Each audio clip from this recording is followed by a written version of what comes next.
Ir dabar turim antrąjį pranešėją, kurio pranešimo pabaigoje taip pat yra numatytas laikas klausimų ir atsakymų sesijai. Taigi, sutikit ir pasiruoškit klausytis Dariaus Remeikos, kuris yra Vytauto didžiojo universiteto doktorantas, informacinių karų ekspertas ir jo tema skaitmeninis atsparumas informacinės netvarkos amžiuje, kaip nepasiklysti propagandos ir dezinformacijos sraute. Kaip ir anksčiau, iki šito pranešimo rašykit klausimus ir kiek įmanoma stengsimės atsakyti į visus, kiek jų pateiksit. Prašom, Dariau. Labadiena visiems, ačiū Rita už pristatymą. Labai daug nemėgstu apie save kalbėti, todėl kad kariuomenė, ten kur tarnauju ir tarnavau, ten kuklumo labai daug moko. Tai aš tik pridėsiu, kad dar aš esu ir karininkas šiai dienai, bet be uniformos, todėl kad šiandien mano diena yra skirta jums ir šiuo metu. Tai sveiki visi, aš pakalbėsiu šiandien apie skaitmeninį atsparumą, skaitmeninį vartojimą ir taip, kaip mes, drįstų teikti, gauname turbūt didžiąją dalį informacijos, tai yra būtent iš skaitmeninių platformų, iš telefonų, iš kompiuterių. Ir kaip mes vartojame, kokios to grėsmės ir kaip tas mūsų santykis su medijom, su skaitmeninėm medijom gali mums pakenkti, tačiau yra ir kokios galimybės mums būti informuotiems ir padėti kitiems būti informuotiems, todėl kad socialiniai darbuotojai vis dėlto yra, netgi galima sakyti, ir medijų pasaulio dalis. Pačioje pabaigoje savo pristatymo aš netgi paliesiu tokia šiek tiek improvizacija, kaip aš pamačiau tokias du vaidmenis socialinio darbuotojus būtent šitoje skaitmeninio tokio atsparumo, skaitmeninio vartojimo kryptyje. Tačiau, kaip prieš tai kalbėjęs Nerijus, propagandai skyrė daug dėmesio, dezinformacija, turbūt ir Mantas tam skirs daugiau dėmesio. Mano fokusas bus būtent į skaitmeninės platformas, į skaitmeninį vartojimą. Taigi, pirmiausia, tai akademiniam pasaulyje mes turim tokią, kaip privalomą dalyką šiek tiek apsibrėžti terminologijų, kad visi būtumėm tame pačiame puslapyje ir aš tik tai vieną norėčiau tokį terminą įvesti būtent į skaitmeninį atsparumą, kuris yra vieno asmens gali būti bendruomenės, organizacijos, grupės žmonių gebėjimas saugiai ir kritiškai naudotis skaitmeninėmis technologijomis. Tai jeigu saugiai, sakysim, tai yra, aišku, neatidaryti durų atvirų sukčiams arba mėginantiems pasipelnyti iš prieigos prie jūsų galbūt finansų, prie jūsų kažkokių resursų. Kritiškai naudotis tai yra informacija, kurią jūs gaunate, jinai daro jums kažkokį poveikį ir tą informaciją reikia būti labai kritiškai, todėl kad už kitų ekranų žmonės yra suinteresuoti, kad jūs vienaip arba kitaip mąstytumėt ir Nerijus tą palėtė, kad jūsų nuomonė, nuostatos tam tikros būtų kryptingos ir tai vestų į tam tikrus sprendimus, apie kuriuos aš šiek tiek ir paliesiu. Tai taip pat skaitmeninis atsparumas apima ir atpažinimą dezinformacijos ar kitos informacinės netvarkos, apsisaugojimą nuo kibernetinių grėsmių, kibernetinių įsilaužimų, tai ir slaptažodžių naudojimas, slaptažodžių keitimas, kai to reikia, arba dviejų pakopų autentifikacija. Ir skaitmeninis atsparumas taip pat apima prisitaikymą prie nuolat besikeičiančios skaitmeninės aplinkos, todėl kad kokiu greičiu viskas keičiasi šiuo metu tam internetinėje aplinkoje, skaitmeninėje aplinkoje, tai reikia visada, palaikyti tokią šiek tiek formą. Nebūtina visas tas madas sekti ir to nebūtina, kad tu būtum informuotas, kad tu būtum nesuklaidintas, tačiau su pagrindiniais tokiais judėjimo elementais, kas dabar dirbtinis intelektas jau kaip pavyzdys, reikėtų šiek tiek jau turėti tam tikro dirbtinio intelekto raštingumo įrankių, suprasti bent jau kas tai yra ir netgi paliesiu, tai rekomenduoju netgi pamėginti pasinaudoti pačiu paprasčiausiu ChatGPT, kuris tikrai jums kaip patarėjas ir matyti tai kaip patarėja, ne kaip vienos tos tiesos kažkokį šaltinį, bet kaip patarėja. Tai skaitmeninis atsparumas apima būtent atsparumą visom tom skaitmeniniam grėsmėm ir sveiką vartojimą skaitmeninių platformų. Taigi, jeigu keliaujant į pačią aplinką, kurioje šiandieną mes gyvename, informacinę aplinką, aš norėčiau pradėti būtent šiek tiek nuo toliau. Ir aš tikiu, kad socialinių darbuotojų tikrai nemaža dalis yra ir vyresnio amžiaus, gerokai virš 40-50 metų, kurie labai gerai atsimenat, kaip pasaulis atrodė anksčiau. Ir aš sąmoningai naudoju žodį pasaulis, todėl kad pasaulis mūsų galvose yra toksai, kaip mes vartojame medijas. Tai yra, jeigu anksčiau, na ką, mes užsiprenumeravę būdavom vieną kitą laikraštį, na, žurnalą, ten norim tų labai patrauklių kriminalų, mėgdom Akistata, toks laikraštukas buvo. Ir skaitėm kelis laikraščius, įsijungdavom tam tikrų metų žinias, panoramą, naujienos, tai mūsų būdavo būtent tas santykis su išorės pasauliu. Dėl to natūralu, kad dabar sakoma, anksčiau lėktuvai nekrisdavo. Lėktuvai nukrisdavo kartais, net ir tai yra saugiausia transporto priemonė, bet jie nukrisdavo, tačiau tos žinios mūsų nepasiekdavo. Mes pakankamai, na taip sąlyginai nedaug žinojom apie pasaulį, o mūsų žinios apie pasaulį ir tas suvokimas būdavo tiek, kiek mes vartodom naujienas iš tų laikraščių, kuriuos reguliariai gaudavom ir iš televizijos, iš radijo, kurio, na, pasijungimas naujienų ten būdavo tam tikrų metų. Kas pasikeitė? Pasikeitė tai, kad mes galim bet kada turėti prieigą prie naujienų. Ką tai sako? Tai sako, kad tas pasaulis, tas srautas naujienų, kur ateina, jis plečia tą pasaulį, jis didina mūsų suvokiamą pasaulį. Fiziškai pasaulis nedidėja, bet mūsų galvose jis didėja. Ir jis išdidėjo iki tokio dydžio, kad mes nebesugebam jo apdoroti. Kas atsitinka, reiškia, mes sugebam apdoroti tik tai tam tikrus fragmentus. Tas didelio pasaulio suvokimas gali padėti, na, kad lengviau suprasti, tai yra mes stovime kažkur eilėje, galbūt parduotuvėje arba, na, kažkokių paslaugų gavimo eilėje, ką mes darom paprastai, telefonas rankose ir su tuo pirštu treniruojam raumenį, tą piršto, angliškai sako, taip scrollinam, mes sulietuvinom tą žodį, tai yra sekam tas naujienos, einame į Facebooką, žiūrime YouTube, bet esmė ta, kad mes tuo metu, kai mes norime, mes galime jau turėti ryšį langą į pasaulį. Reiškia, mūsų tas pasaulio supratimas tuo metu formuojasi. Tai yra netgi šitas procesas vadinasi naujienų užkandžiavimu. Mes taip trumpai pribėgdami galim antraštės paskaityti ir užkandžiaujam šitomis naujienomis.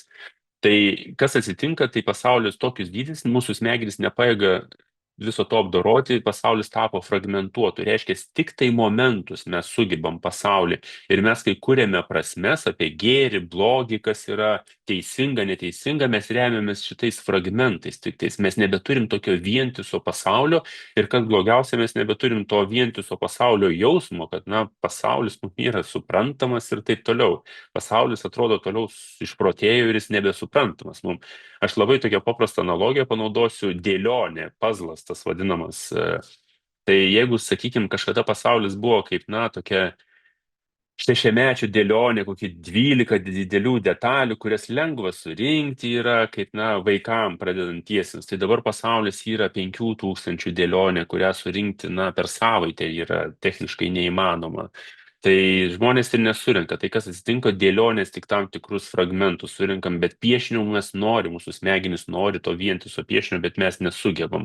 Tai kaip mes sugebam sujungti tos tarpus tarp fragmentų, va čia ir yra daug manipulacijų, čia ir atsiranda skaitmeninėje aplinkoje tie pagalbininkai, visokie algoritmai, kurie mėgina padėti mums sujungti ir dažnai neteisingai mes tą patys padarome. Taigi pasaulis labai pasikeitė ir mes turim prisitaikyti prie to fragmentuoto pasaulio. Kaip pavyzdys šitų prasmių kūrimo ir sujungimo, aš noriu panaudoti tokį, na, čia mano asmeninė tokia patyrimas informacinio tokio amžiaus per Netflix platformą, kur galima bet kada įsijungti, jeigu turi užsiregistravęs profilį savo ir galima žiūrėti filmus. Na, labai panašiai ir Telia eina tuo keliu, ir TV3 turi ir taip toliau. Tai toksai serialas, kažkada įsijungiau Griseldą apie, na, toks narkobaronį ir taip toliau. Na, tokias kriminalinis dokumentikos tam tikrų elementų yra ir taip toliau. Ir aš galvoju, nu kas ta Griselda? paėmiau savo telefoną ir į Google mėginu suvesti Griselda. Mano tikslas jau yra pasidomėti, nu kasgi ta Griselda tokia buvo. G raidė tik tai įvedžiau ir žiūrėkit, mano Google pasirinkimai iš karto Griselda Blanco. Kaip Google žinojo iš vienos raidės, ko aš ieškau? Geras pavyzdys. Labai paprasta, todėl kad aš turiu pėdsaką kažkokį, todėl kad mano Netflix šito portalo duomenys yra per mano elektroninį paštą. Mano elektroninis paštas susijęs su Google. Tai yra, Google labai greitai per elektroninį paštą susijėjo, ko aš ieškau, ko aš noriu. Tai kaip ir atrodo, viskas čia nuostabu, man tai reikia vieną raidę įvesti ir Google padės. Tai čia toksai, bet pagalbininkas, galima sakyti, na, skatina manyje tinginystę suvedimo šito žodžio. Tačiau yra ir kitos grėsmės ir viena iš jų yra tai, kad visa tai veda į tokį filtravimo burbulą vadinamą. Tai yra, kur mes paliekame šitą pėdsaką, jeigu fizinėje aplinkoje mes einame per sniegą, keliu kažkokiu ir mūsų pėdsakus, automobilių, batų pasilieka, lygiai tas pats atsitinka ir skaitmeninėme pasaulyje. Mes paliekam šitą pėdsaką, spaudime dabar praktiškai bet kokį puslapį atsiverskit ir jūsų paprašys lapukų. Pasirinkimas dažniausiai patvirtinti visus būna ir žmonės automatiškai nesigilindami spaudžia tą patvirtinti visus. Ką tai, na, tu sukuri tas sąlygas, kad, na, tave mes šiek tiek prižiūrėsim. Natūralu ir tas jau nebėra kažkokia paslaptis, jeigu šalia telefono kažkur garsiai pakalbėsite kažkokia tema, kur labai aiškiai išryškės, kokia tema jūs kalbate, ir jūsų telefonas, Google ypač, pradės siūlyti jums kažką nusipirkti, arba tos reklamos atsivertus vieną kitą naujienų portalą, reklamų susijusius su ta tema. Mano vienas iš pavyzdžių buvo karo tema, šnekėjau ir ganėtinai garsiai ir išryškinant, na, tam tikrus karo elementus, žodžius ir taip toliau, ir man pradėjo jau parduotuvę armijai civiliams siūlyti. Atsidarius naujienų portalą, kur reklamos visokios iššokančios, pradėjo armijai civiliams siūlyti tokias karinis militaristinių prekių pardavimo. Tai vėlgi, galima pasižiūrėti pozityviai, tai palengvina, jeigu tu iš tikrųjų kažko nori šitoj srity susirasti, nusipirkti ir taip toliau. Tačiau, na, tai yra tam tikras triukšmas, tai yra brukimas. Žmonės gali apsipirkti tai, ko visai jiems galbūt ir net nereikia. Tai filtro burbulai yra būtent dėl šito pėdsako, kurį mes turim. Filtro burbulai mus stumia temiškai į tam tikrą, pasilikti tam tikroje temoje ir atmeta visas kitas alternatyvas. Ką tai reiškia? Tai tas pluralizmas, mūsų suvokimas didesnio pasaulio, jis yra slopinamas būtent filtro burbulų šitų. Tam, kad mes pasiliktumėm labiau vienoj temoj, todėl kad skaitmeninėje aplinkoje ir didžiosios kompanijos, ar tai Google, ir tas pats Facebookas ir taip toliau, jie nori, kad mes kuo ilgiau būtumėm prie šitos temos, kad jų platformose būtų, dėl to jie daro tokias prielaidas, algoritmiškai analizuoja mus, kokios temos mus domina ir tas temas pasiūlo, o su tom temom visada ateis komercinis tam tikras, na, pasiūlymas. Komercinis pasiūlymas tai iššokanti reklama, nusipirkti, kažkur akcija vyksta šitoj temų ir taip toliau. Tai galima sakyti, didžiosios platformos jos kaip ir mažina mum tą pasaulį įsiplėtimas, bet jos mažina tik tai vieną to pasaulio fragmentuotą detalę. Ir tai yra iš tikrųjų problema, todėl kad mes užsibūnam jau aido kambary. Tai yra, na, toj bendruomeniai, kur, na, mes jeigu komunikuojam savo kažkokias nuostatas, požiūris ir taip toliau, mums pasiūlys daugiau žmonių arba su tokiom pačiom nuostatom ir mes patys asmeniškai esam linkę daugiau bendrauti su tokiam grupėm žmonės, kurie pritarė. Facebook'e ne veltui yra, na, grupės, atviros, uždaros grupės, bet tai yra daugiau mažiau pagal tam tikros demografinės charakteristikas žmonės, kurie vienas kitą papildo, nes, na, iš tos netgi sveikatos ir iš pusės netgi iš tokios, kai tu esi grupėje, kurie sutampa nuomonės, tu jautiesi geriau, tu jautiesi saugiau ir kažkokio ten prieštaraujančio, kritikuojančio niekas nenori. Dėl to natūralu, kad mes ir būrėmės į tas grupės. Čia yra taip, na, iš gyvenimo tas mūsų instinktas jungtis į grupės ir veda mus į tas aido kambarius, tačiau viena problema ir didžiausia problema yra tai, kad mes visas alternatyvas atmetam. Jeigu mes turime įsitikinimą, kad tiesa yra va tokia ir ne kitokia, mes kuo labiau sukamės toj tiesoje, mes dar save labiau angažuojam, dar labiau įsitikinam ir mes visas alternatyvas pradedame atmetinėti, o tai reiškia, kad mes patys susiaurinam, sumažinam tą pasaulį ir nebematom, kad gali būti kažkaip kitaip. Jeigu puikus pavyzdys yra, galbūt esate matę tokį memą pieštinį, kai du žmonės ant žemės rodydami į skaičių, vienas ten 6 arba 9, iš vienos pusės 6, iš kitos 9 ir jie ginčijasi, tai yra 6 arba 9.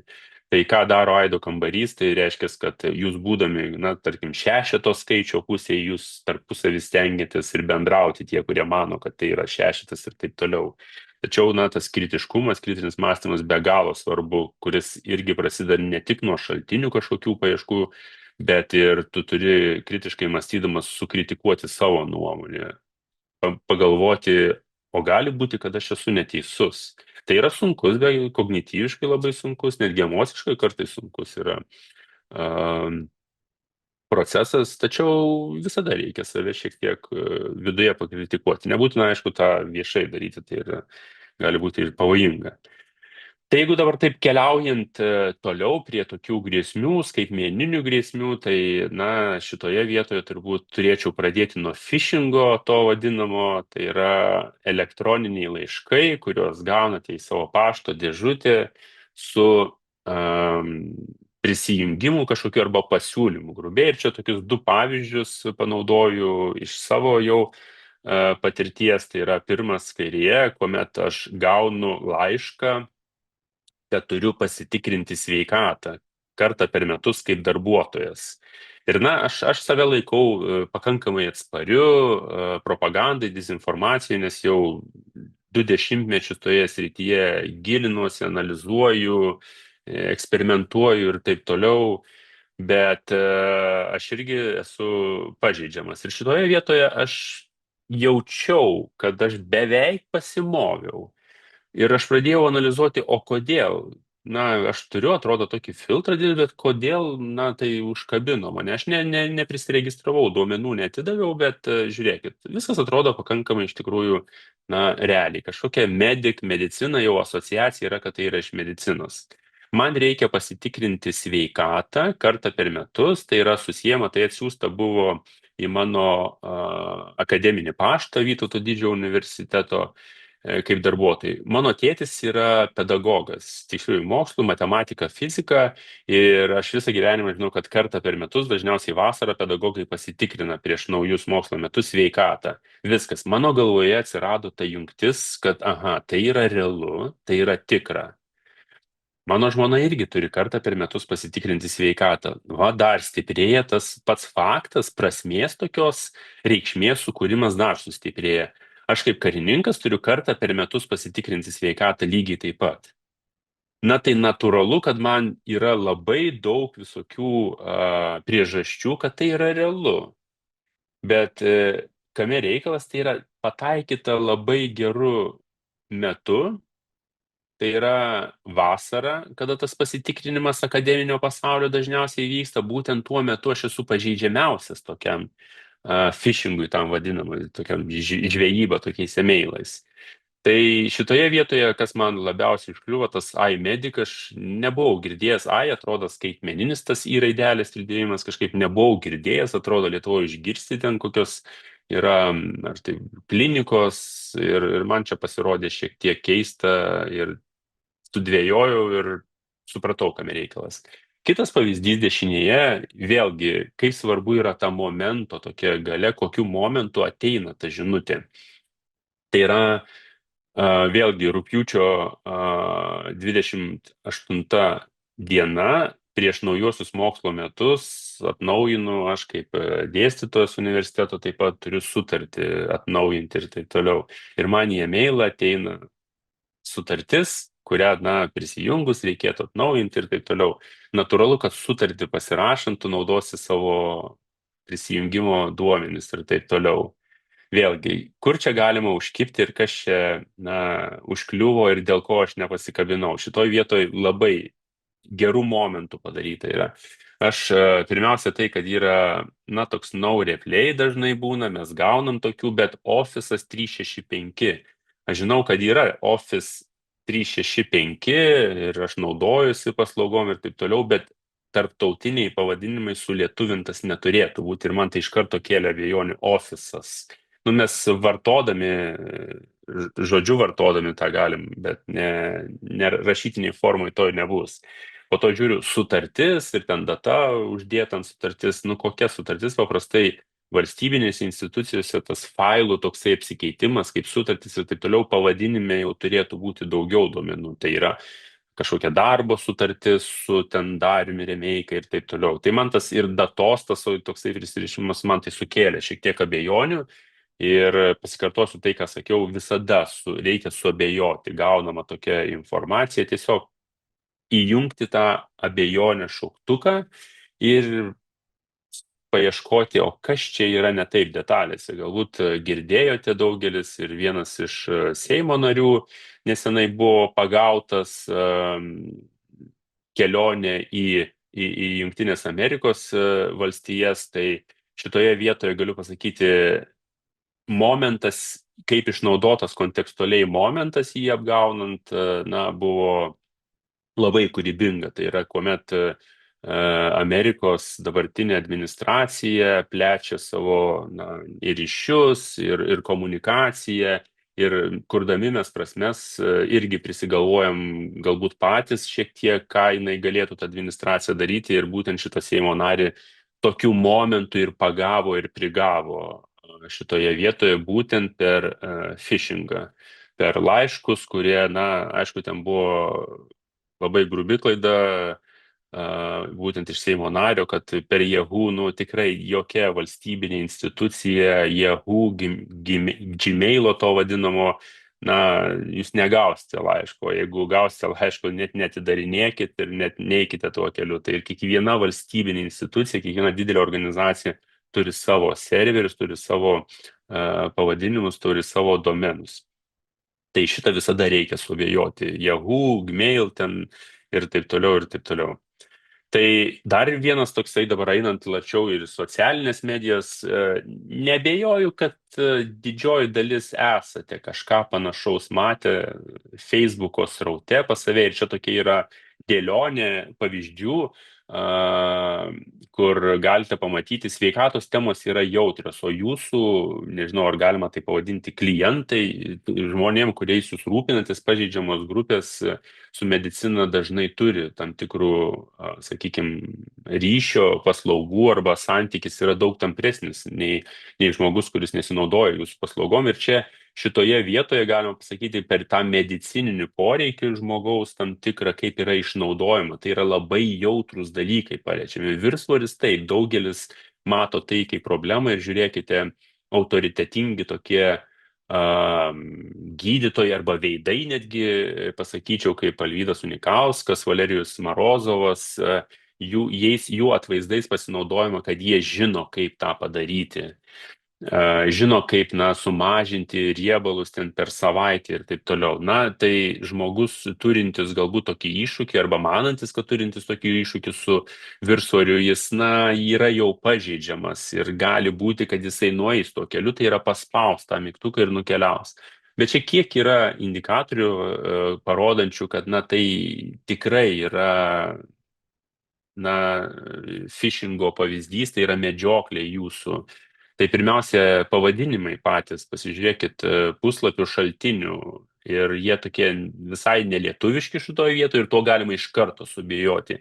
Jeigu pavadinimas yra angliškas, jums nežinoma galbūt kažkokia kita kalba, o turinys lietuviškas, iš karto reikia subijoti. Tai yra disonansas. Bet koks reklaminis, tikros reklamos pavyzdys, jis yra pakankamai nuoseklus, tokių klaidų paprastai nebūna, nors daugelis įmonių ir turi savo pavadinimuose kažkokią anglicizmą ir taip toliau. Tačiau pats kaip šaltinis jis negali toks būti.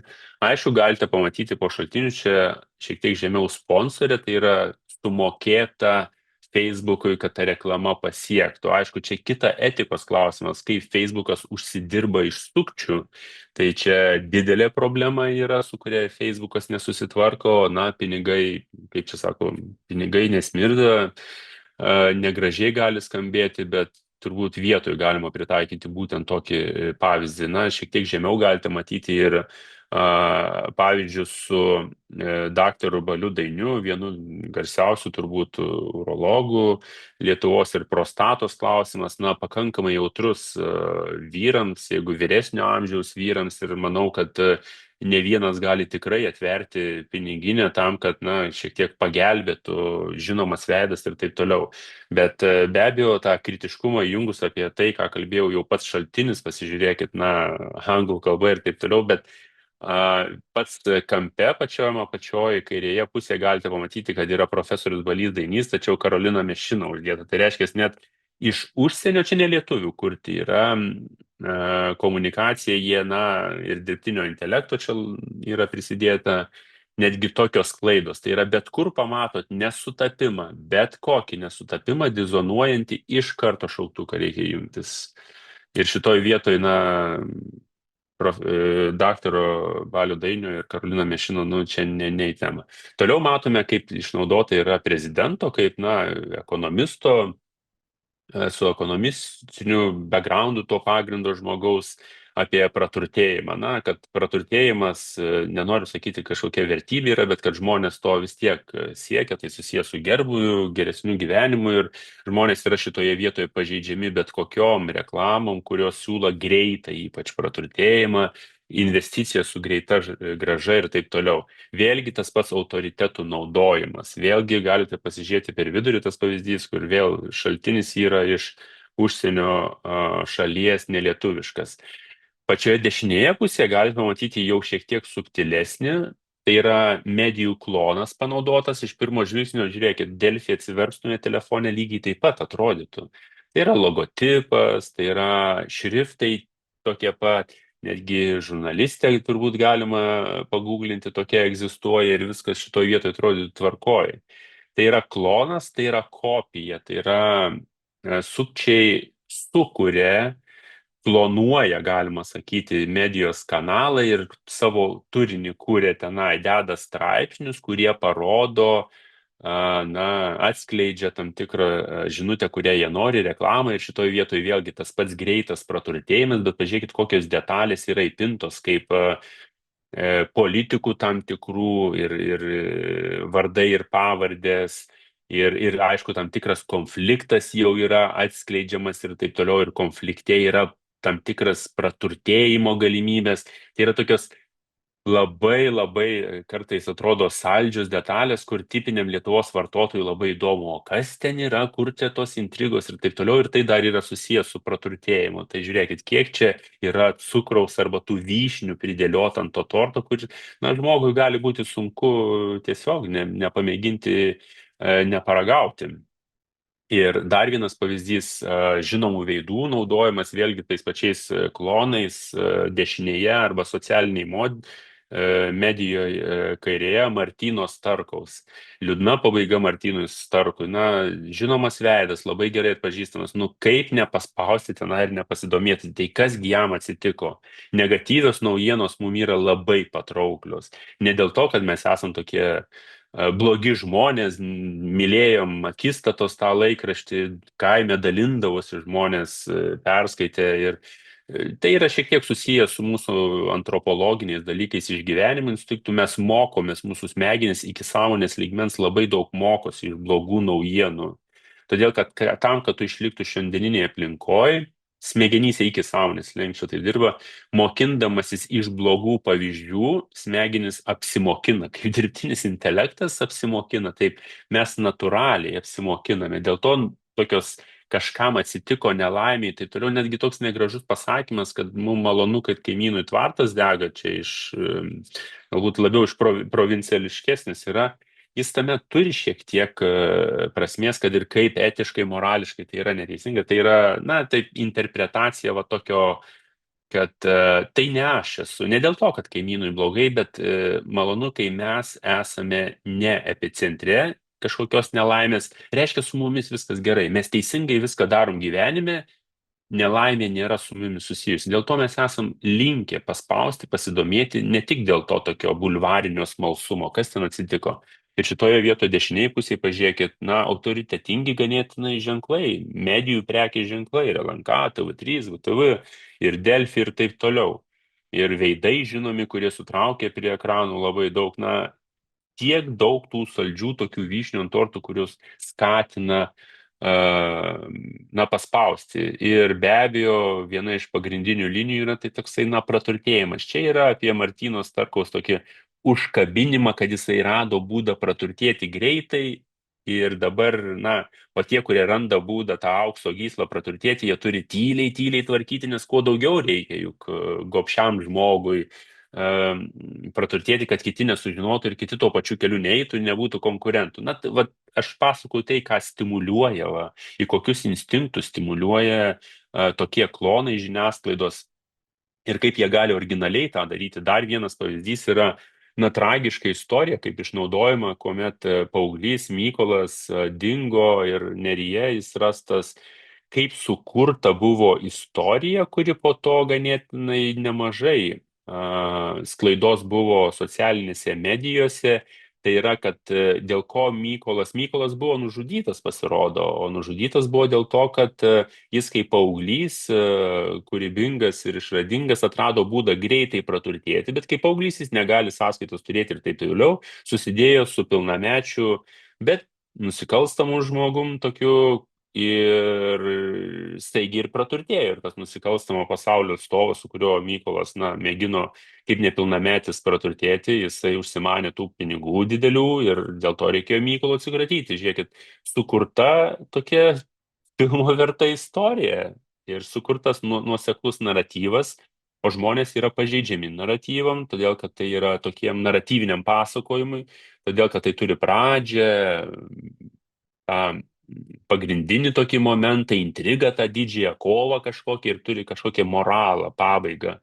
Tai yra toks nuoseklus naratyvinis stilius, kurių dažniausiai daugelis filmų yra, išskyrus ten turbūt Vėlyvį ir Tarantino. Dėl to mes, nu, kaip medija, filmai, serialai, mes esam ganėtinai pažeidžiami jiem, todėl kad smegenims tokia naratyvinis stilius duoda mažesnį krūvį kognityvinį, mažiau reikia mąstyti, todėl kad įvykiai vystosi nuosekliai. Tai galite, na, galbūt prisiminti patys, kai, na, žiūrite kažkokį serialą ir kulminacijai dažniausiai serialai bum ir pasibaigia. Ir tai kas ten bus, nesvarbu, visais laikais, juk tai buvo ar nuo Santa Barbaros laikų, ir nuo dabartinių serialų, tų trumpų, ar Netflix'e, kur žiūrim, tik sezonas pasibaigė ir sezonas pasibaigė pačioj įdomiausiai vietoje ir taip toliau. Tai vėlgi dar kartą parodo, kad mes esam pažeidžiami tam naratyviniam, tokiam nuosekliam informacijos pateikimui, todėl kad tie, kurie užsiema manipuliacijom, tie, kurie inžinieriauja šitą manipuliaciją, jie puikiai žino, kur mūsų smegenys yra pažeidžiamus, kur išsijungia kritinis mąstymas. Tai ne brandolinė kažkokia fizika sudėtingumo, tai yra nuo seno žinomi manipuliaciniai dalykai ir jiems atsparumas gali būti lygiai taip pat sėkmingai vystomas. Taigi čia tokie buvo sukčiavimo pavyzdžiai, phishingo pavyzdžiai. Dar vienas galbūt naujas terminas, kuris būtum, tai yra smishingas.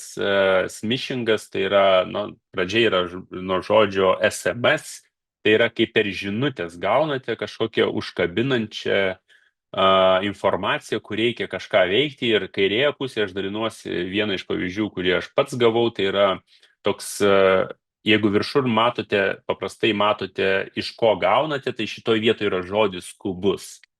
Ir, na, aš nekartą jums pasakysiu, visos žinutės, visos naujienos, kurios verčia jūs veikti skubiai, gali tai būti verbaliai žodžiai naudojami, skubus, nedelsiant, reikia veikti, visada reikia suabejoti. Todėl, kad tai yra vienas iš būdų apeiti žmogaus kritinį mąstymą. Visi tie skambučiai, vishingų vadinami, kur paskambina ir ten seniau būdavo, ten reikia, sūnus papuolė į nelaimę ir reikia dabar jau gelbėti, traukti ir taip toliau. Ir buvo tyrimų nemažai atlikta, kad tai ir iš įkalinimų vietų daug tokių skambučių buvo. Tai yra, čia buvo vishingas. Tai yra voice phishing, tai yra vishingas. O smishingas tai va tokios žinutės, kad greitai reikia veikti. Ir va čia gavau, kad na, paslaugos, reikia sumokėti, ataskaitą, kažką reikia veikti skubiai ir taip toliau. Na, nėra tokių skubių, na, būna tų skubių kažkokių kad reikėtų kažką daryti, skubiai veikti, bet paprastai tai yra jau susisiekiama žodžiu, telefonu ir taip toliau. Tokia kultūra paprastai yra ar valstybinėse institucijose, arba tie, kurie, atsako už kažkokias, grėsmės kylančias. Todėl ir aš čia pasiskolinau iš Nacionalinio kibernetinio saugumo centro, tokio kaip veikia tas duomenų viliojimas, kuomet piktavalis, matote, siunčia SMS žinutę, kaip veikia šitas mičingas atsitiktiniam gyventojui. Gyventojas paspaudžia nuorodą, jeigu jis užkimba, o užkibimui ten gali tokia technika kaip skubus, nedelsiant, būtina reaguoti, tokios detalės. Ir gyventojas paspaudžia nuorodą, gyventojas užsiregistruoja tenai, pateikia savo kažkokius duomenis prisijungimo, kuris piktavalis pasiema ir po to, gali šiek tiek aptuštinti arba sąskaitą, arba vystytis toliau į kažkokį netgi fizinį pinigų perdavimą, kas, žmonės turi santaupų kartais ir grinais, ir būtent per smishingą šitą irgi taip pat galima keliauti tuo keliu. Jeigu dar šiek tiek palietus šitą vishingą vadinamą, tai yra balsu, kai paskambina, tai galbūt esate irgi gavę telefonu, dažnai paskambina ir, iki šiol su manim kiek susisiekta tokių paskambinimų buvo, jie visada rusų kalba būna, kuomet tau sako, kad tavo sąskaitoje vyksta kažkokie pervedimai ir tavęs klausia, ar tu šiuo metu kažką darai. Ir, natūralu, kad tu nedarai kažką. Ir sakai, nedarau, tai jie sako, reikia kažką skubiai daryti, nes turim sustabdyti. Ir tada, tikslas yra duomenų ištraukimas, prisijungimo duomenų.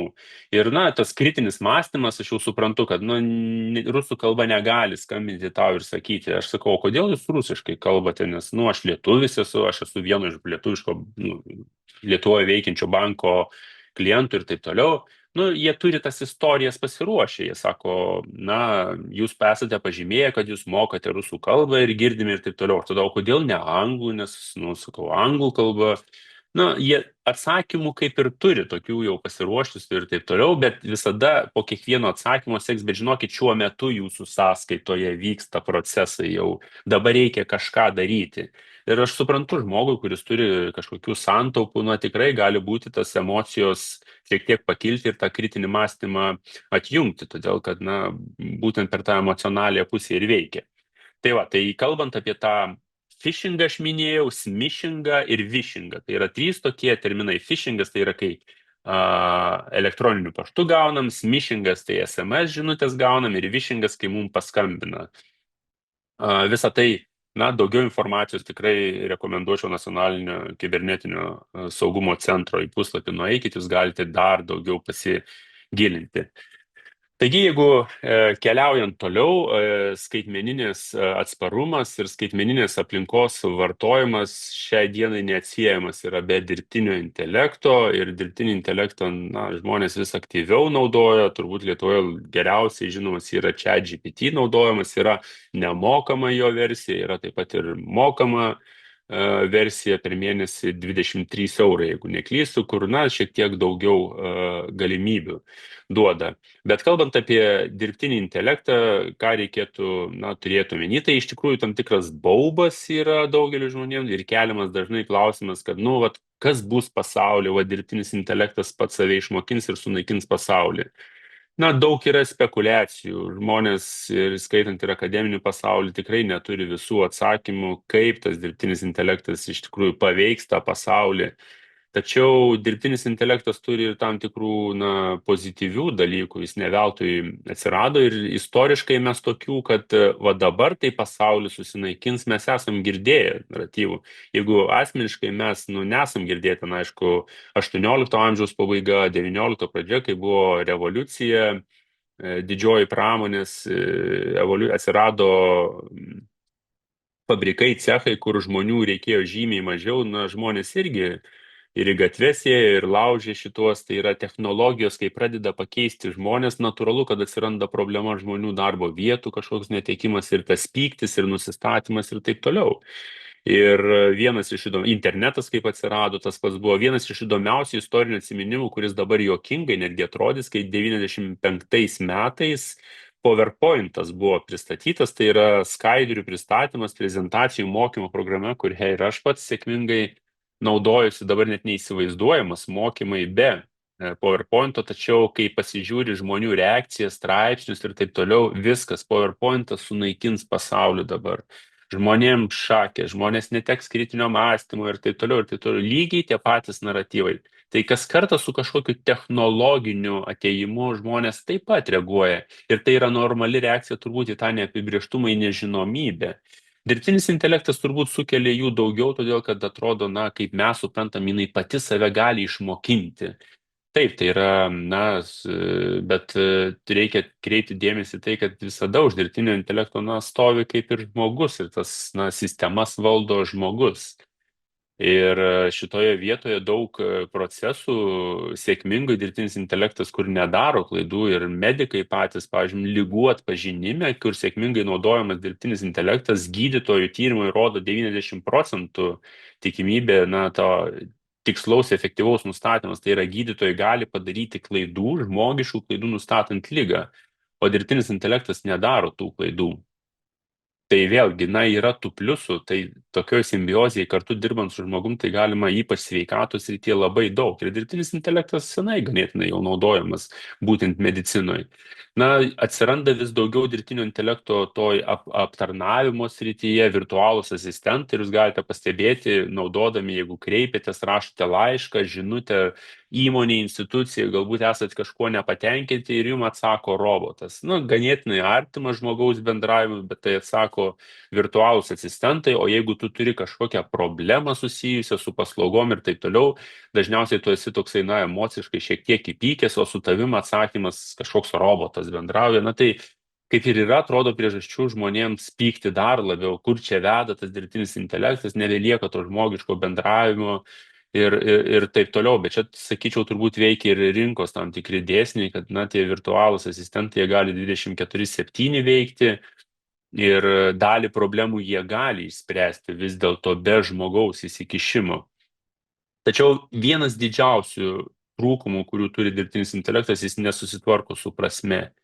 Jis nesukuria prasme, žmogus kuria prasme, jis gali apdoroti didelius kiekius informacijos, jis gali interpretuoti sėkmingai, jis gali patarėjo labai gerą funkciją atlikti. Jeigu trūksta įkvėpimo, užklauskit, tikrai visiems rekomenduoju, ChatGPT įsiveskit, galvoje kyla kažkoks klausimas, parašykit ir jūs nustebsite atsakymu.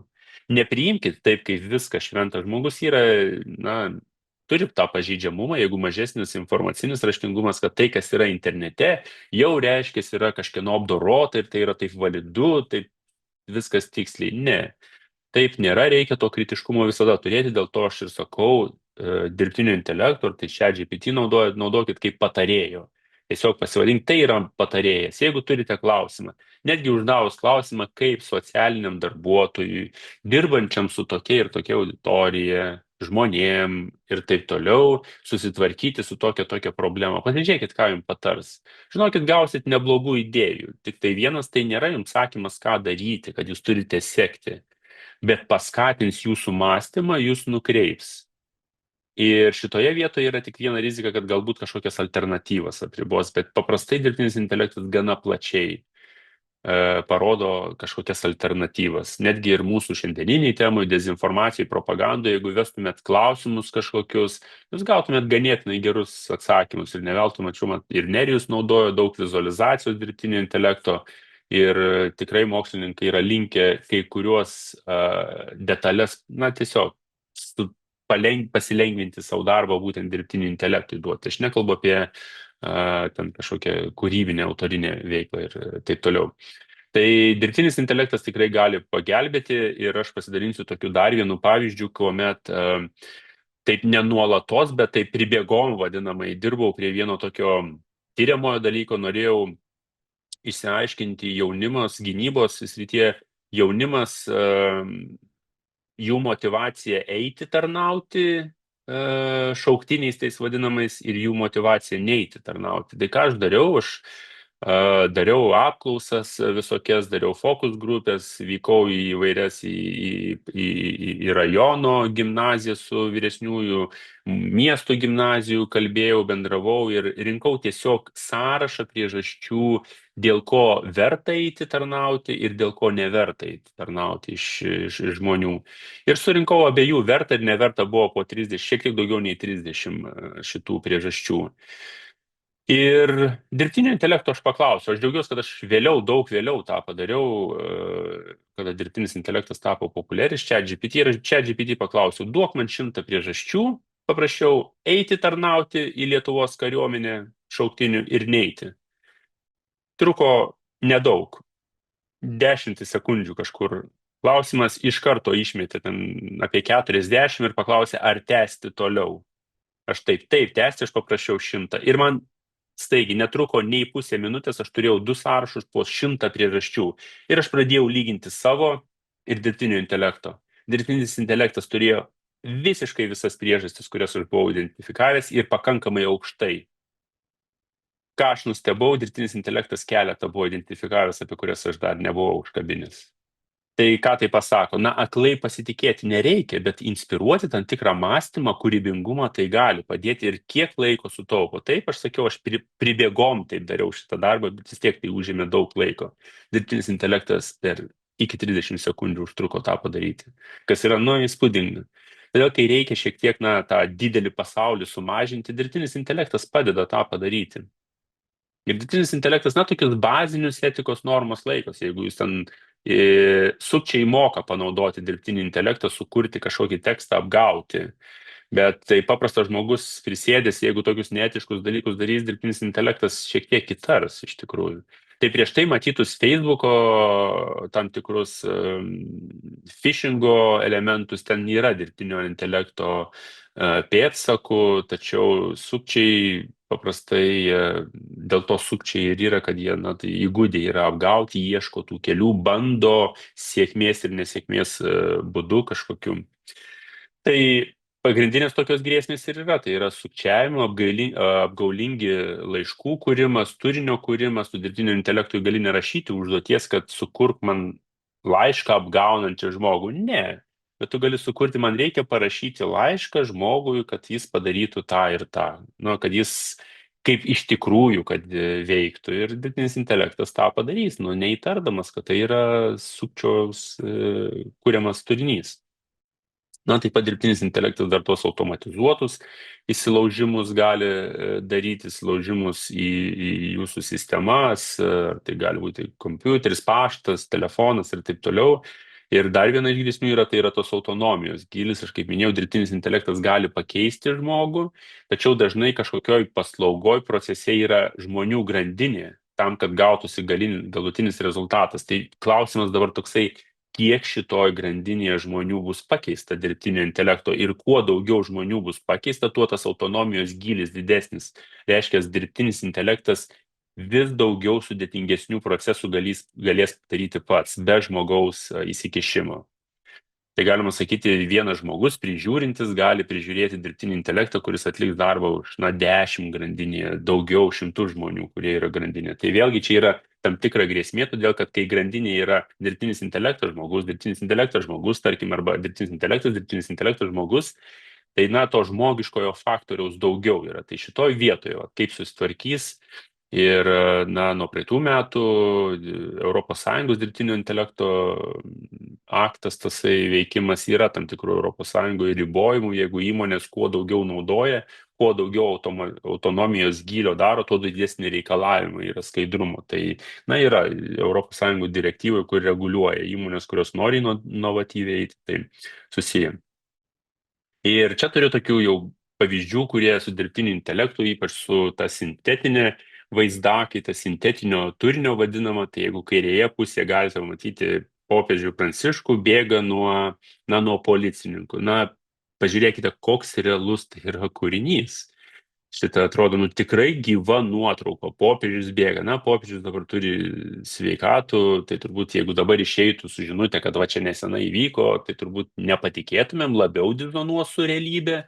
tačiau, na, tam tikrų momentų ta žinutė galėjo būti tokia, nu, mato, tas popiežius nėra toks jau ir šventas, tai yra kuriama tam tikras kompromatas. Čia ganėtinai žaisminga šitoje vietoje yra, bet vis tiek, tai yra, įsivaizduokit, kaip tai galima padaryti su blogais ketinimais. Ir didesnėme ekrane galite matyti, čia bus reklama, aš ją dabar paleisiu ir šiek tiek aptarsime ją.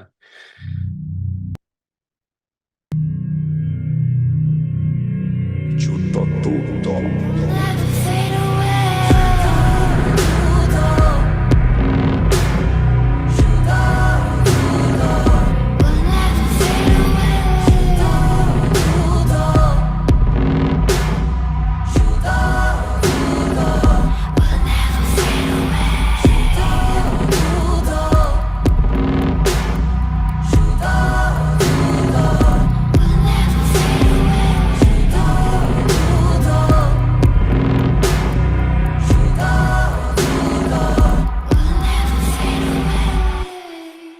Ir prie ežero, ir prie jūros, ir į mišką. Na tai vėlgi, tai yra Balenciagos reklama, tai reklama reiškia, kad mes jau lūkestį susikūrėm sąmoningai, kad tai yra skirta, na, tai nėra realybė, tai yra skirta šiek tiek mūsų dėmesį pakreipti ir mes nevadinam netgi reklamą dezinformacija, todėl kad būtent dėl to lūkesčio elemento mes žinodami, kad ganėtinai, negaliu sakyti agresyvi, bet pažiūrėkite, veido bruožai, politikų čia naudoti ir taip toliau, jie yra labai tikslus. Aišku, čia sąmoningai padaryti kiti elementai, kad matytumėm, kad tai nėra realybė, bet tai yra sąmoningai padaryta. Sąmoningai padaryti galima padaryti tai, kad jie visi atrodytų labai realiai. Ir, na, tų pavyzdžių buvo, kaip ir prezidentas Zelenskį mėgino suimituoti Rusijos šaltiniai, tokių pavyzdžių būta, bet irgi parodo, kad, nu, jie labai lengvai atpažįstami buvo, kad, nu, nepažengė labai toliai žmonės, kurie norėjo apgauti. Bet įsivaizduokit, tam tikrų momentų suimitavus taip dirbtinio intelekto vieno kito politiko, lyderio, kažkokio kalbą, skatinimą veikti ir taip toliau galima labai didelę žalą padaryti visuomenė. Tai reiškia, kad ateityje mums dar labiau reikės būti abejingiems informacijai, kuri pasirodo ir kuri, na, taip sužaibuoja, mums sugalvoja, kad mums kyla palapla, ar galėjo tai pasakyti. Visada reikia reaguoti. Tai ką sintetinė ta vaizdaakaitė daro, tai pirmiausia, kuria tai, kas neįvyko. Šiandieninė tokia statistika rodo, kad tai yra dažnai tokio pornografinio turinio daugiausia turinti ir įsivaizduokit, kokią tai gali žalą padaryti žmogui, kai tu sukuri tokį kompromatą, negatyvą apie kitą žmogų, ypač pornografiniam kažkokiam kontekste, tai gali būti, na, gyvenimą griaunantis dalykas. Tai šantažui panaudoti, reputacijoje ir taip toliau. Todėl, na, kuomet kažkas medijose, technologijose siejamo su dezinformacija, su manipuliacijom, su propaganda juda į priekį, visada reikia tą stiprinti atsparumo, būtent reakcijos, kontr kažkokio veiksmo raumenį. Ir šitoje vietoje, na, tik tai sudėtingėja, būtent dėl dirbtinio intelekto. Ir dabar einant link pabaigos, aš šiek tiek mėginau taip empatiškiau pažiūrėti per socialinių darbuotojų prizmę ir čia jau mano supratimo bus šiek tiek turbūt tokia improvizacija, bet jau jūs galėsite atsirinkti ir papildyti, pritarti arba sakyti ne tai, bet kodėl socialiniam darbuotojim aš savo tokį klausimą uždaviau, tenka papildoma atsakomybė būtent tam skaitmeniniam raštingume, atsparume, dezinformacijai, propagandai. Ir toksai gali būti iš pat pradžių keistai nuskambėti, kad žmonės yra balsavimo teisę turintys asmenys, su kuriais dirbama dalis. Aš tikiu, todėl kad, na, nepilnamečiai galbūt jie ir neturi tokios teisės. Bet dėl ko tai svarbu? Dėl to, kad suklaidintas žmogus, turintis balsavimo teisę, jis dalyvauja valstybės gyvenime ir valstybės politikos formavime. Jo balsas vienas tą atneša ir suklaidintas žmogus dezinformacijos ar propagandos, jis gali neteisingus sprendimus daryti kenkėjiškus savo valstybei. Dėl to žmonės, dalis žmonių, tikiu, kad ne visi, su kuriais socialiniai darbuotojai dirba, jie turi tą teisę, jie turi balsavimo teisę. Ir dėl tai, kad ne veltui dažnai jie ir vadinami pažeidžiamosiom tom grupėm, jie turi papildomų pažeidžiamumų, kurie ir išnaudojami gali būti jų suklaidinimui, suvedžiojimui kažkokiam arba jų nuomonės formavimui, išnaudojant jų pažeidžiamumą, papildomą pažeidžiamumą prie tų bendrinių kalbų žmonių pažeidžiamumų. Todėl, kad mes visi esam pažeidžiami. Klausimas tik tai kiek. Moksliniai tyrimai rodo, kad kuo finansinė padėtis mūsų prastesnė, tuo mes labiau pažeidžiami esam. Tyrimai rodo, kad laikui einant, mums tampant vyresniem, brandesniem, mes tampam nostalgiški. Ir sakykime, ta karta yra karta, kuri sako, prie Ruso buvo geriau ir tai, kai jie buvo sveiki, kai nereikėjo eilėse laukti, darbai garantuoti ir taip toliau. Laisvės žmonės turbūt net nesuprato, kas yra laisvė tuo metu, bet nežinai ir neskauda. Tai va taip galima paaiškinti, kodėl tie žmonės yra nostalgiški ir taip toliau. Ir visai nesenai pasirodęs Pietinė kronikos filmas parodė, kad jau bręsta nauja nostalgiška.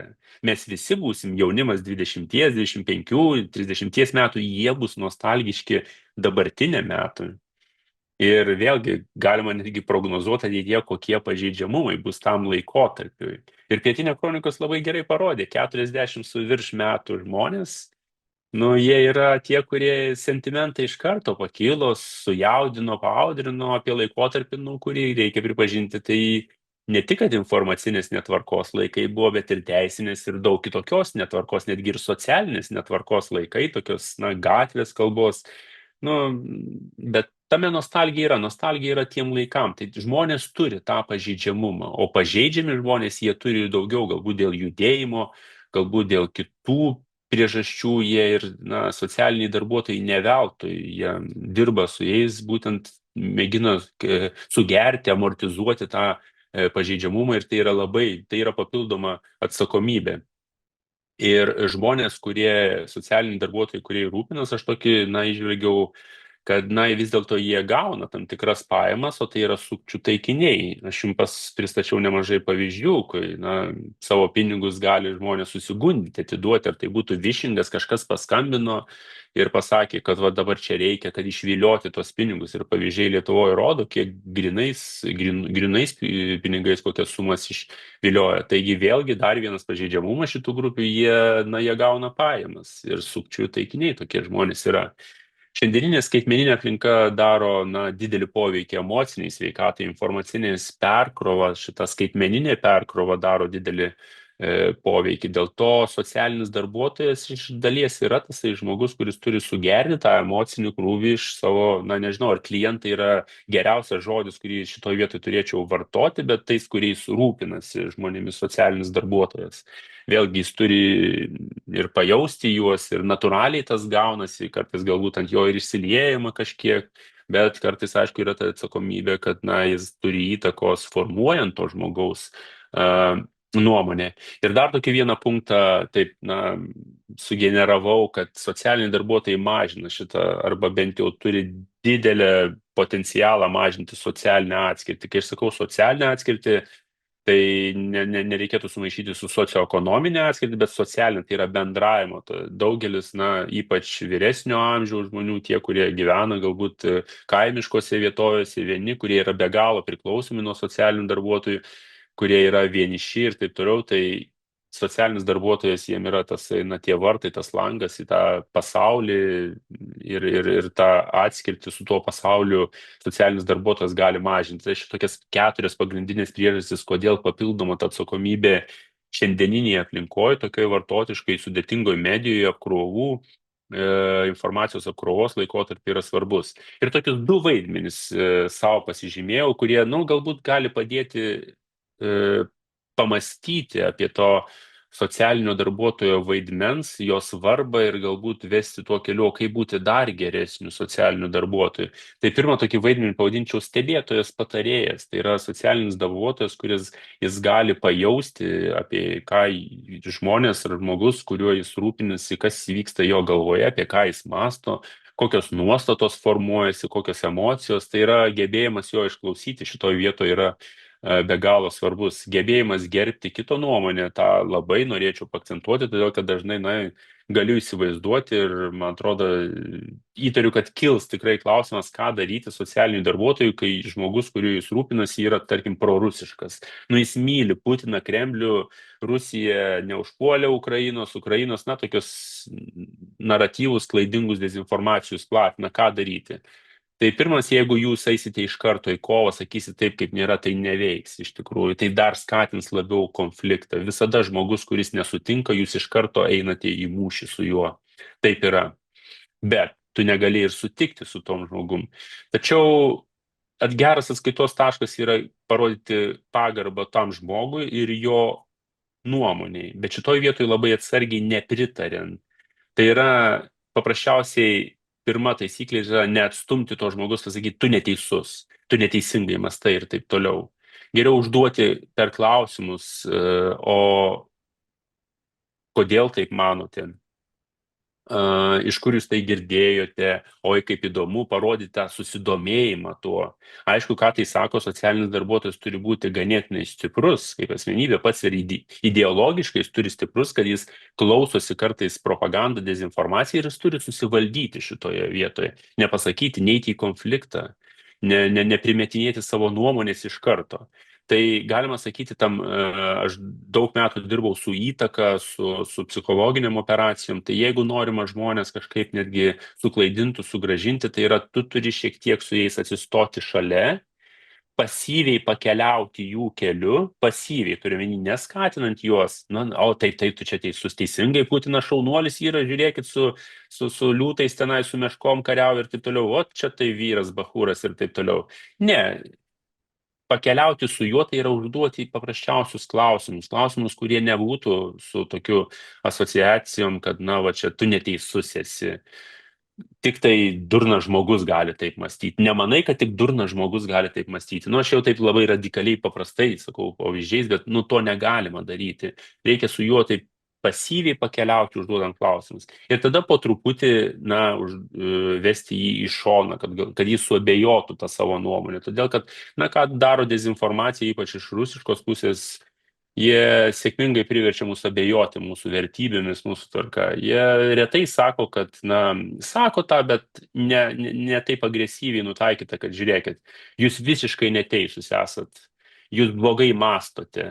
To nėra dažnai kitokiais būdais pateikiama informacija, kad mes patys prieitumėm prie tokių išvadų. Tai šitoje vietoje išklausimas ir parodymas pagarbos kitam žmogui ir jo nuomoniai. Tik tai tos nuomonės nereikėtų skatinti. Šitoje vietoje yra labai jautrus dalykas. Aišku, gebėjimas atpažinti suklaidintą žmogų, tai yra, jeigu žmogaus naratyvai, diskursas, kalba, emocijos kvepia kažkokiu antivalstybiškumu, antipatriotiškumu, tai turbūt vienas iš pirmųjų indikatorių. Ir jau tas, sakykime, kažkokia savybė, gebėjimas patarti, padėti žmogui, net jeigu ir matot, kad žmogus nėra atviras kažkiek suabejojimui savo dezinformaciniam, propagandiniam įsitikinimu ir taip toliau, padėkit tam žmogui kažkokiam kitų klausimų, ką jūs darot nuolatos, turbūt pagelbėt kažko, nežinau, padedate apsipirkti, padedate kažką susitvarkyti skaitmeniniai galbūt toje aplinkoje, telefono numerius dabar reikia pasikeisti, vėl naujos grėsmės ir taip toliau. Tai vėlgi tokios reikia tą sugebėti ir šitoje schemoje reikia turėti omeny, kad tas stebėtojo patarėjas, tai yra tai, kad socialinis darbuotojas jis turi sekti pačią informacinę aplinką, kas vyksta, ir jis supranta, kad žmonės, kuriais jis rūpinasi, jie irgi seka. Dėl to būtina išsiaiškinti, o iš kur tas žmogus žino. Sakys, tai Facebookuose, tai irgi daug ką pasako. Kita tokia funkcija jau mediatoriaus, tai čia jinai tuo skiriasi tik tai tuo, kad jūsų klientas, jeigu tai pavadinsiu, arba žmogus, kuriuos rūpinasi, jisai kažkokia tema arba iš viso neturi ryšio su medijom, su naujienom ir taip toliau, su mažu pasauliu. Tai šitoje vietoje papildoma atsakomybė, kad mediatoriaus rolė yra. Tai yra, jis, socialinis darbuotojas, yra tos durys. Jisai ne filtras yra, bet jis yra duris, galima sakyti, su daugeliu filtrų. Tai labai svarbu, kokie žinias pats socialinis darbuotojas vartoja. Galbūt socialinis darbuotojas yra suvedžiotas, sugundytas dezinformacijos, propagandos ir taip toliau. Tai vėlgi didelė atsakomybė. Krenta nuo to labai svarbu socialinių darbuotojų patys įsitikinimai ir tas atsakomybės jausmas, kurį jis turi jausti, todėl kad būtent jisai gali lemti net ir tai, už ką tas žmogus balsuoja, kaip jis dalyvauja valstybės demokratiniuose procesuose, būtent pasirinkimais. Ir tie pasirinkimai gali būti neteisingi, todėl kad, demokratiniam pasauliu taip jau yra, kad net ir priešiški šaltiniai turi galimybę dalyvauti rinkimuose ir taip toliau. Tai ta atsakomybė tikrai yra pakankamai didelė. Tai ką įsinešti, jeigu taip labai paprastai susimastyk, aš tokia labai griežta, netgi įsakymai formą netgi parašiau, bet tam, kad atkreipti dėmesį. Pirma, kokie šaltiniai naudojami, kokius šaltinius vartoja ir tą galima paklausti, iš kur jūs tą girdėjote, o kaip įdomu, papasakokite, iš kur girdėjote, kas jums sakė ir taip toliau.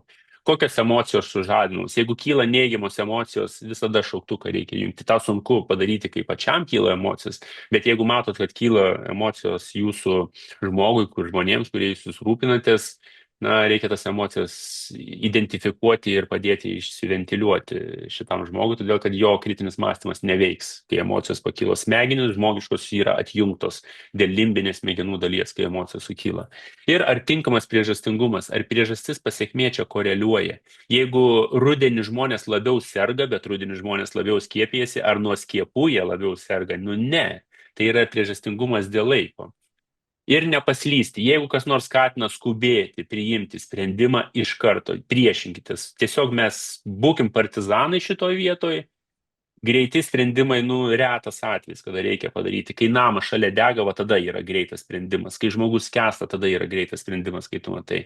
Kai kažkas socialiniai medijai, kažkur emailais reikia skubiai veikti, paskambina skubiai, niekada netikėkit pradžiai. Bent jau netikėkit pradžiai. Gerai, suabejokit. Ir viena tokia scena, bet labai tikrai verta prisiminti, niekas nieko už dyką neduoda. Didžiosios skaitmeninės kompanijos yra laikas, mes esame produktas. Mūsų laikas yra labai brangus dalykas, pats brangiausias, neįkainomas dalykas, kur niekas negali nusipirkti už jokius pinigus, net ir Maskas. Todėl visą tai irgi neuždyka, kuo ilgiau sėdim, tuo daugiau. Tai tiek norėjau su jumis pasidalinti apie atsparumą, ačiū už dėmesį ir turbūt lauksiu klausimų. Ačiū Dariau, klausimų turim labai daug, į dalį jau jūs atsakėt, tai pavyzdžiui, ar nėra ChatGPT reikšmė ir atsakomybė jam suteikiama per didelė, tai jūs kaip ir sakėt, kad jis renka ir analizuoja informaciją, bet nemoka dirbti su prasme. Ar vykdomos prevencinės priemonės siekiant užkardyti manipulacijas, jei taip, tai kokios? Ir prie to dar pridėčiau iš kito klausimo, ar socialiniai tinklai turi kokias nors programėles, kurios padėtų atpažinti, kad juose yra skleidžiama dezinformacija. Čia bandau grupuoti taupydama laiką.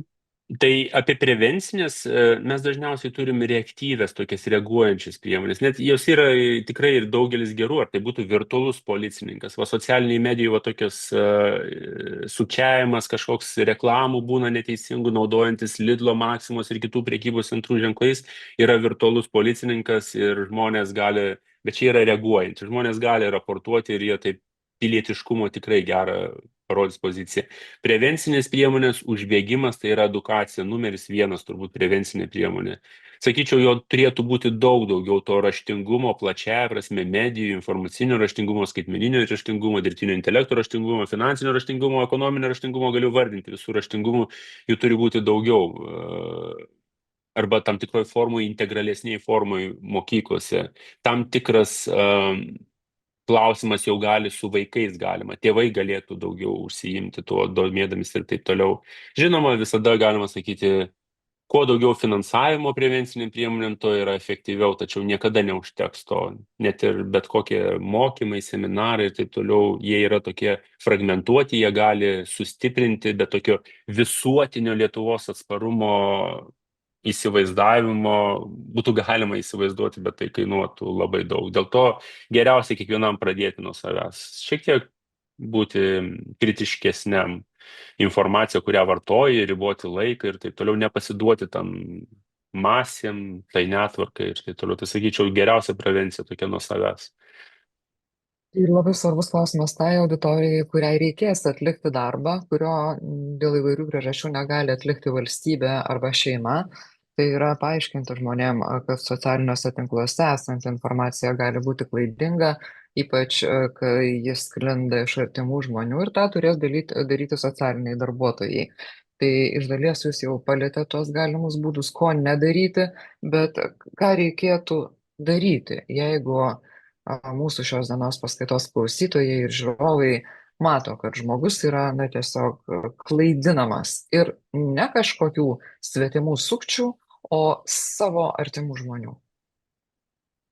Be galo sudėtingas atvejis, todėl kad įsivaizduokit savi žmonės, tie artimi, kur emocinis ryšys tvirtesnis, mes labai daug kritinių filtrų išjungiam, kai mums artimas žmogus kažką sako, mes esam linkę juo patikėti automatiškai. Tai čia yra tos grėsmės. Tai socialinis darbuotojas gali būti, kad jis su bet kokiom pastangom kūrybiškom jis neturės to poveikio ir negalės, bet tai nereiškia, kad nereikia pamėginti. Tai mano tokia pirmas patarimas būtų ne iš karto neiti į jokį konfliktą su tuo žmogum, jo išklausyti, pamėginti suprasti, o kodėl, o ką jis mano, labai atsargiai pakutenti jo tą kritiškumą, kad, na, o kaip jūs manot, ar teisus tas žmogus yra, kas lėmė, kad jisai taip mano, ta prasme, nesukurti, kad žmonės yra blogi tie artimi, bet ir patį klausimą užduoti, kaip manai, o kas lėmė, kad jisai va taip mano, tarkim. Šitoj vietoj svarbiausia neprovokuoti konflikto ir jeigu per vieną pokalbį žmogaus įsitikinu niekada nepakeisi, tas neįmanoma. Tai yra ilgas, sudėtingas darbas ir šitoj vietoj reikia kantrybę mobilizuoti savo. Svarbiausia neatstumti, išklausyti, taip pasakyčiau, parodyti, kad nuomonę gerbi, nors jeigu ir viduje ir dega galbūt kažkokie prieštaravimai ir taip toliau. Tačiau čia ir yra ta socialinio darbuotojo turbūt tvirtybė. Jisai gali tą darbą padaryti ir bent jau per mėnesį, 2-3 tą žmogų galbūt privesti prie lengvos abejonės, ką jis girdi iš savo artimų žmonių. Didelė problema yra sukčiavimas internete ir irgi apie tą kalbėjot. Ir čia dabar jau pažodžiu toj klausimą, nes žmonės, kurie yra pažeidžiami, retai gali pirkti naujus daiktus, jie su sukčiai susiduria dėvėtų daiktų rinkoje, o darbuotojai dažniausiai atiduoda Facebook paskyras. Kaip apsaugoti nuo Facebook paskyros nulaužimo? Tai Užgrobimo nulaužimo. turbūt reiktų sakyti. Taip. Tai aišku, niekam atiduoti yra pats paprasčiausias, kad niekam neatiduoti savo tos paskyros ir taip toliau. Bet tas dvigubas identifikavimas, netgi ir savo biometrinių duomenų naudojimas atrakinant kažką yra irgi didelis privalumas šitoj vietoje, todėl kad žmogaus, autentiškas žmogus gali pasinaudoti. Šitoj vietoj nereikia būti tiem naiviam, atiduodamas savo profilį, tu atiduodi savo dalį savęs. Turime suprasti, kad tas skaitmeninis pasaulis yra mūsų tąsa, tam tikra mūsų kūno dalis, tam tikra mūsų galvos, mūsų minčių dalis. Ar jūs norite atiduoti? Nereikėtų to atiduoti. Tiesiog reikia taip mąstyti, kad tai yra mano burbulas, mano kūno dalis. Aš nenoriu atidavinėti ir nereikia atidavinėti. Galima parodyti, bet reikia tą kontroliuoti. Tai aš turbūt taip parekomenduočiau. Gal trumpai, kad be reikalo negaišintume laiko tų žmonių, kurie žino, bet paaiškinkim, kas yra tas dvigubas autentifikavimas tiems, kurie galbūt nežino. Dvigubas autentifikavimas, kai jūsų paprašo prisijungiant, paprašo papildomo. Paprastai prisijungiant, atsiprašau, viengubas, tai pradėsi nuo to, kad įvedat savo vartotojo vardą ir pasvordą ir jūs įeinat į sistemą. Dvigubas autentifikavimas, tai kai jūs tą darot, bet tada jum atsiunčia į paštą, SMS žinutę, o kartais net ir per Smart ID, kai tai su finansiniai susijus, dar kartą patvirtinti, suvesti duomenis arba patvirtinti išveda skaičių, kurį matote čia, reikia patvirtinti, kuris iš kelių skaičių, kad jūs tikrai esate jūs. Todėl, kad dvigubas yra be galo svarbus prieš automatizuotų įsilaužimų, ne tik prie nulaužimų žmogiškųjų. Tai dvigubas yra jūs, pasitikrinsit papildomai dar per paštą, per žinutes, per Smart ID, per parašą elektroninį, taip toliau. Ar nebūtų tikslinga neskelbti viešai darbuotojų elektroninio pašto adresų, ar taip nebūtų mažiau email phishing? Būtų, tačiau mes patys juos eksportuojam nesusimastydami ir kartais mes esam priversti tą daryti, kai norim užsiregistruoti, norim apsipirkti, visur prašo to mūsų mailų. Įmonės, kurios administruoja, na tai vieša paslaptis, kad mūsų duomenys yra prekė ir jie yra pardavinėjami. Tie duomenų paketai su mūsų e-mailų sąrašais yra prekė, iš kurių įmonės IT, kurios, na, su etika lankščiau žiūri į etiką, jos tą sėkmingai daro, orientuotos būtent į pajamas. Dėl to kiekvienas iš mūsų kartais esam, nenoriu sakyti priversti, bet mes negalim gauti kažkokios paslaugos, apsipirkimo, jeigu savo e-mailų nepasidalinam. Tai šitoj vietoje mes iš dalies esam įkaitai. Reikėtų tą mažinti be abejo, kur nebūtina žiūrėti, jeigu žvaigždutė yra tik būtinus duomenis supildyti, o mailas nebūtinas, kaip ir naudinga, bet kuo toliau, tuo mažiau tokių atsiranda. Tai šitoj vietoje mes esam tam tikros situacijos įkaitai, aš tai pavadinčiau. Bet kritiškai mąstyti tą žiūrį. Ir šito vietoje dar kitas klausimas, ar asmens duomenų apsaugos reglamentas turi kažkokią prasme, jeigu mes skaitmeninėje erdvėje dauguma iš mūsų esam seniai identifikuoti. Tai nežinau, kiek čia paties kompetencijos, bet nuomonė tikrai įdomi. Jisai reikalingas yra todėl, kad jis riboja, tai yra kliūtis dideliam tam duomenų plitimui ir taip toliau, tačiau tai nėra ta auksinis kažkoks raktas į problemų sprendimą, todėl kad mes patys dalinamės, prieš tai man minėta, dėl ko ir dalinamės šitais duomenimis. Bet, na, ir teisinių tam tikrų atsakomybių metu, tai, na, jis padeda, bet tai nėra sprendimas. Tikrai ne. Mes turim suvokti, kad skaitmeninis pasaulis, jis, na, tai nėra kažkoks paralelinis pasaulis, tai yra pasaulis, kuriame mes esame su savo tapatybėm, skaitmeniniam tapatybėm ir tiek 200 kažkur mūsų veiksmų Facebook'e pasako apie mus tiek, kiek mūsų labai artimas žmogus gali pasakyti. Ką mes komentuojam, ką mes laikinam, kokie emodžiai uždedam, tai reikia tiek veiksmų. Todėl, na, arba mes nustojam visiškai viską spaudyti emodžius ir rašyti žinutės ir kuo mažiau to pėdsako palikti, bet tai yra sunku. Žmonės nori reikšti emocijas, nori komunikuoti, tai yra bendravimo forma, kuri palieka pėdsaką. Tai... Jei socialinis tinklas išmeta mums siūlymus su kažkuo aptarta tema, ar tai jau reiškia, kad esame pasiklausomi, sekami telefonu ar kažkokiom programom, apsais? Pasiklausomi pats žodis, sakykime, taip tokia atribucija turi tokia, na, mums dar nuo sovietinių laikų toksai kažkas mus seka ir taip toliau, klausosi ir taip toliau. Tai nežinau, kokį žodis tokį švelnesnį panaudot pasiklausimą, bet neišvengiamai mes naudojame prietaisus, kurie yra prijungti prie pasaulinės tos skaitmeninės aplinkos ir jie turi ir kameras, ir mikrofonus ir taip toliau. Tai mes galim būti bet kada pasiklausomi, todėl kad mes neturim įrankio visiškai galinčio uždrausti, išskyrus telefoną, tiesiog atsikratom, net išjungimas telefono neapsaugo mus nuo to. Todėl nežinau, kaip mes esam po tokiu skaitmeniniu didinamuoju stiklu, kurio mes fiziškai nejaučiam, galbūt tos grėsmės ir nevertinam, nes mes nematom fiziškai, kas tą daro ir kaip tą daro, bet informacijos apie didžiasios kompanijos, apie mūsų duomenų rinkimą ir mano pavyzdys pasakytas, kad na, pakalbėkit garsiai viena tema šalia telefono ir jūs gausite reklamą šitoje srityje. Na, klausosi. Ne tai, kad nuolatos klausosi mūsų ten tas, nereikia konspiracinių šitų užsikrėsti ir taip toliau. Tai yra tasai toks, na, marketinginis priėjimas. Toks jau yra šitame pasaulyje. Kaip apsaugoti vyresnio amžiaus paslaugų gavėjus, kuriems per prievartą yra brukamos technologijų naujovės, kaip elektroniniai bilietai, elektroninė bankininkystė ir taip jie vedami prie to, kad neturėtų grynųjų pinigų. Tai aš čia nuo savęs dar pridėčiau, ar reikia saugoti, nes grynaisiais pinigais naudojantis irgi nėra labai sudėtinga apgauti. Žodžiu, kaip čia rasti tą sveiką balansą, kur saugoti, kur verčiau patarti ir atiduoti dalį to gyvenimo elektroniniai erdvei. Saugiai. Būsiu visiškai nekūrybingas ir neekspertiškas pasakydamas, kad nežinau. Juoda balta šitoje vietoje atsakymų tiesiog nežinau.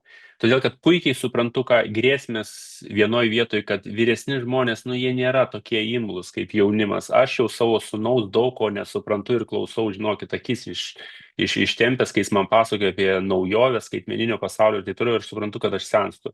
Aš suprantu papildomai dar žmonės 70 metų ir galbūt daugiau, jiems sudėtingiau yra, jie pripratę prie to materialaus pinigo pajautimo, jie taip supranta, kad jie kažką turi, o ne kortelį virtualioj, kur ten, ta kortelė visada, jinai pilna, tuščia, jinai vienoda atrodo. Tai mūsų galvose jinai tam prasme irgi tam tikrą kuria, tai vyresniems žmonėms su tuo sunkiau. Tačiau aiškiai tikrai galiu pasakyti, kad ir jūsų įvardintos grėsmės, kad grinų pinigų turėjimas irgi yra rizika.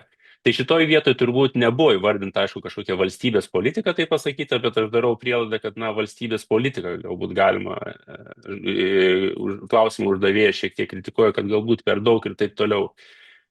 Balansas kažkoks turi būti, galimybė turi būti, aš visiškai uždrausti, tai ne tame amžiuje galbūt gyvename, bet neturiu to atsakymo, kur yra tas idealus balansas. Per darymą, mėginimą ir atradimas galbūt, bet svarbu, kad čia neatsirastų nukentėjusių bandymų metu, kad neatsirastų nukentėjusių žmonių. Turi būti sistema sukurta žmonėms būti atspariem, kurie galbūt nukentėjo su to, kurie nesusitvarko su to, kad jie būtų atsparus būtent šitiem pokyčiam. Tai sudėtingas klausimas ir socialiniam darbuotojams atsakomybė čia tik tai dar didesnė krenta bendraujant su tai žmonėm, mokant, šviečiant.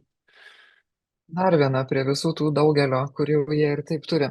Dar vienas labai konkretus klausimas. Pastebiu, kad senjorai dažnai dalinasi tokio puslapio skėtis įrašais. Esu girdėjusi, kad toks iš pirmo žvilgsnio nekaltas puslapis ateityje gali būti panaudotas propagandai, nes yra nepatikimas, bet turi labai daug sekėjų. Ką apie tai manote? Manau, kad dėl kompleksiškumo, fragmentiškumo ir Nerijus minėjo alternatyvę žiniasklaidą, tokių tik tai daugės. Žmonės kūrėsi į tuos burbulus, mano minėtus, kurie tam tikras nuostatas. Jeigu tu suabejojai kažkuo, tu ieškai pritarėjų dėl šiaip saugumo, socialinio, emocinio saugumo, kad tu esi ne vienas ir taip toliau. Ir jeigu, paminėtas skėtis, kur, kažkiek ir pavadinimas galbūt manipuliatyvus, kažką apsaugolė ir taip toliau, jau prasideda tam tikros manipulacijos. Tačiau dažnai didžioji dalis, aš tyriu alternatyvę žiniasklaidą ir tyrimais, didžioji dalis turinio to alternatyvių žiniasklaidoje ir tokioj kartais ir skaitmeninė šitoje vietoje socialinių medijų, pavadinkim, prie alternatyvių, tų periferinių tokių veikėjų žiniasklaidoje, jie didžiąją dalim kalba apie tai, ką kalba ir pagrindinė žiniasklaida, pagrindiniai turinio su redakcinė kažkokia politika turinio kūrėjai, tik jie tam tikrų momentų sėkmingai infiltruoja nedidelę procentalę dalį tos manipuliatyvios, klaidinančios žinutės. Šitoj vietoje žmogus yra pažeidžiamas, jeigu tu visą laiką kaip ir seki tą tiesą, pavadinkim, taip dominuojančią tiesą, bet tarp tos tiesos šiek tiek įsibrauna tokia maža abejonė. Tu nuoseklumo principo tam tikro vedamas esi linkęs ir jie patikėti. Dėl to, aš sakau, tokia nėra tos auksinės taisyklės, bet aš žmonėms suabejoti reikia viskuo, kuo yra komunikuojama. Todėl, kad už kiekvieno komunikacinio kažkokios iniciatyvos yra žmogus. Su dirbtiniu intelektu pasinaudojęs ar ne, bet tai yra žmogus. O žmogus visada gali turėti įvairių ketinimų. Dėl to,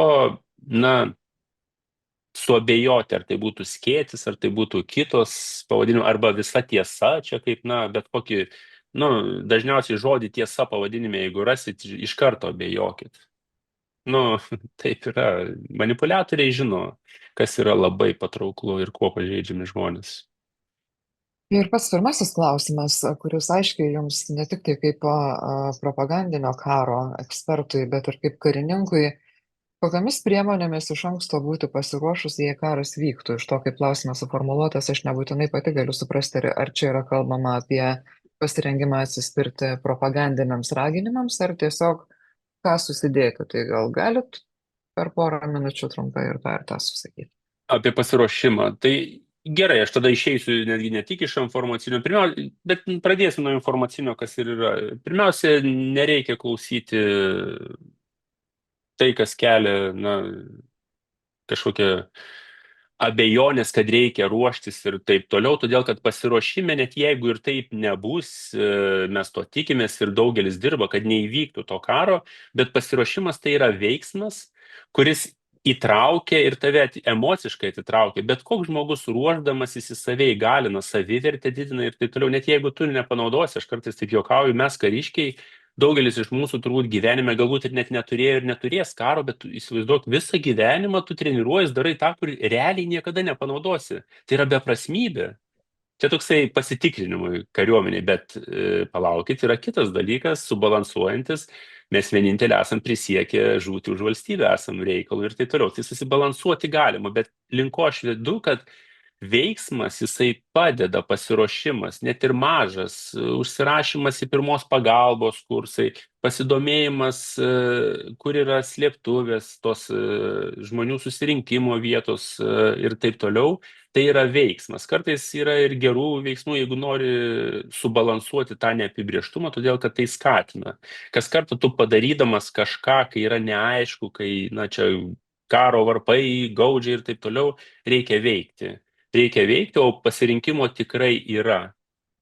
Kursų įvairių formų, kuriuose tu gali save įgalinti. Nusipirk knygą apie pirmą medicinos pagalbą ir tu jau paskaityk ir tu jau gausi žinių tos, kurios kaip ir reikalingas pasiruošimo metu, kaip ir asmeniškai naudingos. Tas krepšys, nu gerai, nenori investuoti tą krepšį ir taip toliau, nu bet pagalvok, ar turi namuose 3 parom maisto, kažkas tokio, nes elektra gali būti bet kada. Ir aš dažnai nevyriausybiniam organizacijom žmonėms sakau, žiūrėkit, na, nereikia gąsdinti karu, ten bla bla bla, tokie naratyvų daug yra, bet jeigu jūs mąstote apie pasiruošimą karui, bet kokia kita rizika, kai elektra dings savaitį dėl vėjo, gamta mus baus ir taip toliau, jūs būsite daug stipresni pasiruošę ir jūs išgyvensite. Todėl informacijos yra daug, LT72 puslapis, galite rasti priešgaisrinės gelbėjimo tarnybos puslapį, informacijos tikrai yra daug, kur galite mažyti žingsnį kažkokį padaryti, o visų geriausia yra, turite laiko, turite galimybę ir taip toliau, nevyriausybinės organizacijos, tapkite savanoriu. Jūsų neapibrėžtumas sumažės, jūsų savivertė pakils ir jūs save labiau jausitės galinčių kažką padaryti. Patikėkit manim, tai padės. Ir turėsit daugiau informacijos, kurią galėsit pasidalinti su tai žmonėm, kuriuos kasdien sutinkat savo tiesioginiam darbe, bet aš nebejoju, kad jūs jau tikrai jos daugiau turėsit ir po šios dienos renginio.